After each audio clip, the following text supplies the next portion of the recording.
Roadshow kegiatan sosialisasi 4 pilar kebangsaan anggota Komisi 4 DPR RI dari fraksi PDI Perjuangan Made Urip berakhir di Desa Penarukan, Kerambitan Tabanan.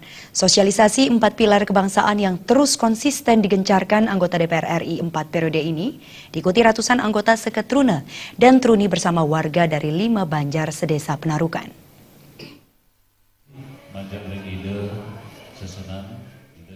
Kehadiran Ketua DPP PDI Perjuangan itu langsung disambut Kepala Desa Penarukan, Ibu Rai Suteja yang didampingi anggota DPRD Tabanan IGD Suatnya Dharma dan Bedesa Adat Penarukan Ide Bagus Ketut Penaya Manuaba, serta Kapolsek Kerambitan AKP Iwayan Suwana yang dihadiri ratusan masyarakat sedesa Penarukan.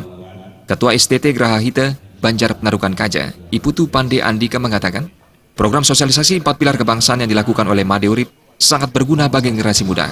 Dengan mengetahui makna dari 4 pilar kebangsaan, maka generasi muda dapat terhindar dari perpecahan akibat isu sara maupun intoleransi antar sesama anak bangsa.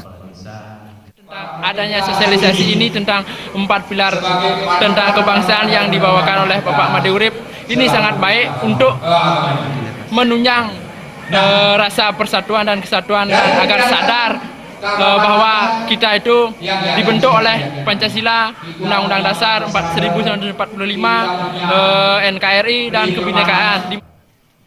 Hal senada juga disampaikan oleh Desa Putu Aristia Nur Cahyani selaku Bendahara STT Puspa Kencana Banjar Penarukan Tengah Kaja bahwa sosialisasi 4 pilar kebangsaan semacam ini harus terus dilakukan oleh Made Urip. Selama ini pemahaman 4 pilar kebangsaan di masyarakat, terutama kalangan generasi muda, terus menurun sehingga sosialisasi 4 pilar yang digencarkan Made Urip sangat bermanfaat untuk menyadarkan kembali rasa nasionalisme berbangsa dan bernegara. Ini melaksanakan sosialisasi 4 pilar ini sangat baik. Hal-hal negatif seperti apa yang sudah menyebar ke desa-desa. Selaku salah satu generasi muda penerus bangsa, Niputu Dipe Cahyani yang juga anggota STT Graha Hita juga mengakui roadshow sosialisasi 4 pilar yang dilakukan oleh Made Urip sangat penting artinya untuk mengetahui tentang arti pentingnya menjaga persatuan dan kesatuan bangsa sehingga negara tidak mudah terpecah belah. Tanggapan saya pada Pak Urip itu sangat baik.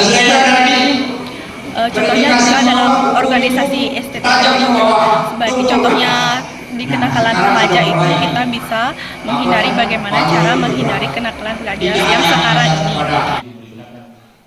Pada kesempatan tersebut, Made Urip di hadapan ratusan warga desa yang berbaur dengan para generasi muda di Desa Penarukan meminta keseriusan masyarakat untuk terus menjaga dan mengamalkan 4 pilar kebangsaan dalam kehidupan sehari-hari yang meliputi Pancasila, UUD 1945, NKRI, dan Bhinneka Tunggal Ika. Made Urip sangat meyakini bahwa keempat pilar tersebut yang selama ini bisa terus mencegah degradasi bangsa yang semakin mengkhawatirkan. Guna menangkal perpecahan tersebut dipertegas kembali oleh Made Urip, sangat perlu digencarkan kembali sosialisasi 4 pilar kebangsaan kepada seluruh lapisan masyarakat, khususnya para generasi muda sampai di pelosok desa.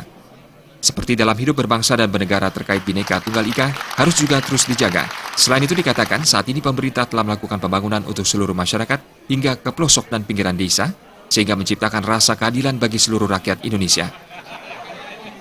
Tim Liputan Bali TV.